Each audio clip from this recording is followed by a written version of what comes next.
Good morning, everyone. Why does it feel like a do?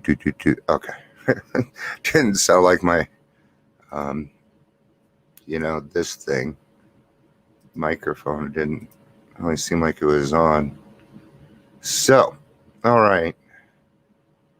How's everybody doing today? Are we having a good day? And I just got kind of a neat phone call. I mean, like literally right before I was coming on, I got a phone call from somebody. We both tried to speak at the same time yesterday. Good morning, Chris. Good to see you, man. It really is. I love the hell out of you, dude. Um, and it's something I kind of actually have something for you, Chris. Um, so this guy, he calls me. We try to speak at the same time. We end up giving each other a hard time, but we both have PTSD, right? And he's like, he calls me and I hadn't eaten yesterday. He's like, I didn't come across crass or anything, dude. I'm like, oh heck no. And he didn't. No, I didn't. I had to think about it twice. In fact, it was kind of nice to have somebody give me a hard time back and be better at it than me. That was kind of cool.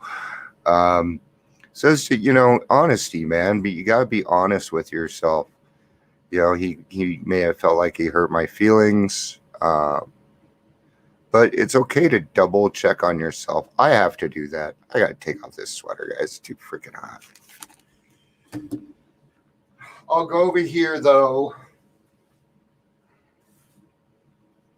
I get a lot of.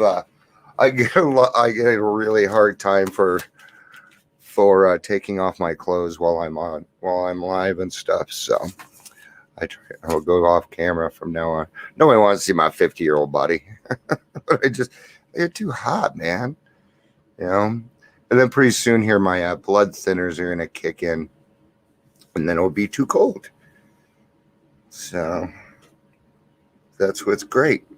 Yeah, Chris, I had saw something that you put out this morning. You said that you were apologizing to people, man, and saying that maybe and I went through your timeline.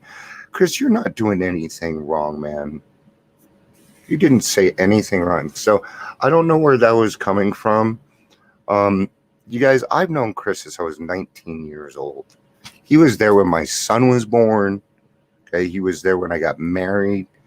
Okay, he saw me go through a lot of stuff. So Chris and I have a different relationship than I do with a lot of other people. And I'm very protective of Chris, and I'll tell you why. Okay? Because he has helped a lot of frickin' people, man. That's why. I have a lot of respect for you, Chris. You're one of our old timers, man.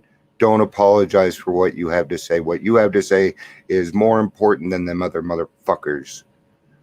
Sorry. I don't like it when people mess with my friends. So I love you, Chris, and I'll always have your back. I don't care what you say. Even if it's wrong, I got your back. All right. I feel better now. I love you, dude. Well, that's okay, though. What's wrong with that? That's okay. That makes you human, you don't have to go apologize for that. I don't think. It's your program, right? And I should be listening to you not to me. Maybe. Who knows, right? Who knows? But either way, Chris, I love you, dude. All right, a priceless reward. Work with other alcoholics. It works when other activities fail.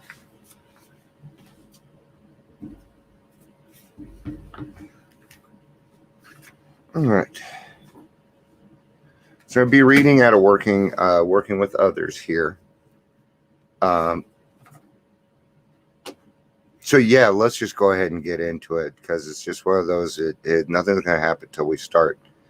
If you are satisfied that he is a real alcoholic, begin to dwell on the hopeless feature of the malady. Show him from your experience how the queer mental condition surrounding that first drink prevents normal functioning of the willpower. Do not at this stage refer to this book unless he has seen it and wishes to discuss it. All right, I'm going to tell you right now, they've probably seen the book. Good chance, but this isn't a good chance, but sometimes no. Sometimes no, they've heard of AA and that's about it. Or They've you're going to get this too. Television AA. It is nothing like that. We know that. And be careful not to brand him as an alcoholic. Yeah, we don't get to do that, guys.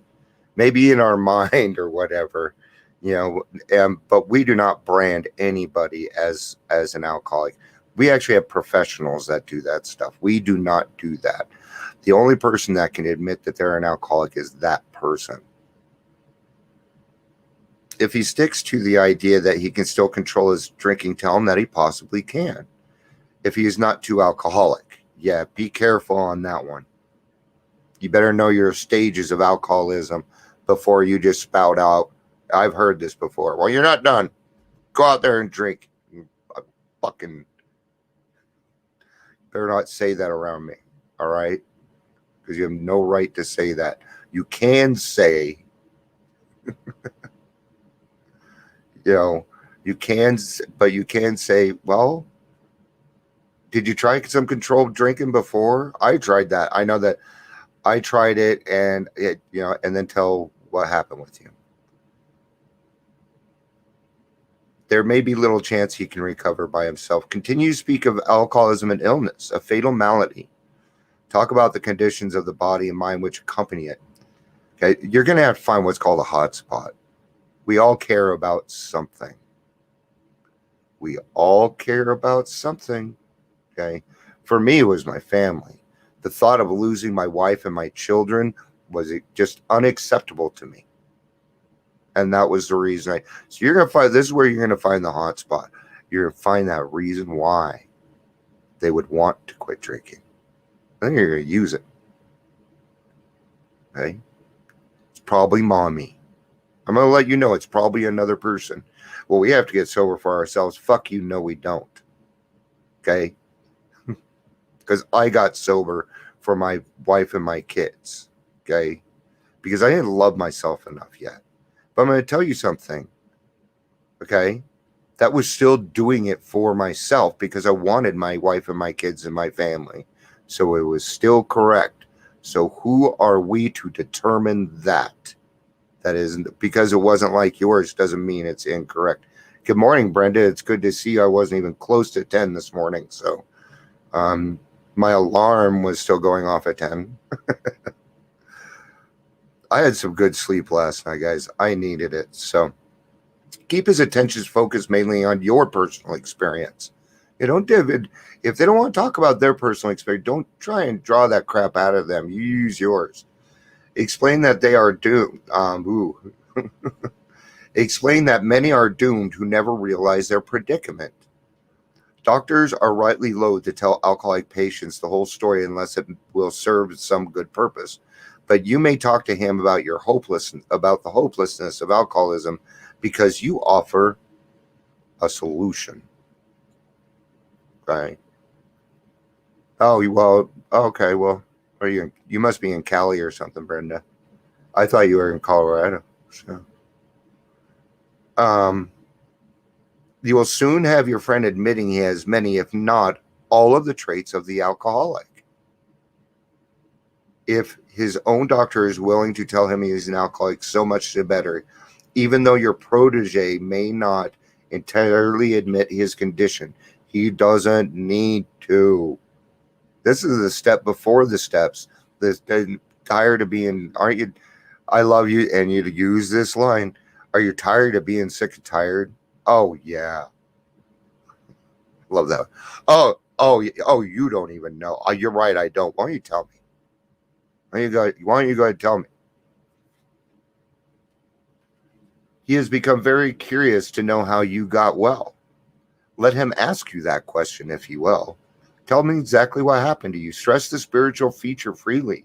If the man may be agnostic or atheist, make it empathetic. Make it empathic. Yeah, that one. That he does not have to agree with your conception of God. That's what's great. You don't have to believe what I believe in. You don't. You get your own, and I'm just going to show you how. That's it. Okay? He may choose any conception he likes, provided it makes sense to him. The main thing is that he is willing to believe in a power greater than himself, and that he lived by spiritual uh, spiritual principles. I'm going to read one more paragraph. I saw somebody, I just saw a big paragraph pop up. So I'm going to read this, and then I'll read what's online here. When dealing with such a person, you have better use everyday language to describe spiritual principles. Yeah, don't talk above the person. Never. You're not better than them. I don't need to say that anyway. There is no use arousing any prejudice. He may have against certain theological terms and conceptions about which he may already be confused. Don't raise such issues, no matter what your own convictions. Okay, so you don't raise those issues, and if they do come up, then what you're going to do is you're going to take it with a grain of salt. Okay, that's how you're going to take it. Because if you take something like that personally, then bring somebody else in to do the 12th step. Okay. Carrie, I didn't know I wanted my kids, and I just figured this out the other day. I didn't know I wanted my kids. I thought at least I loved them enough to stop, and I couldn't. I get that, Carrie. It was suggested to me, stop or you'll lose your kids.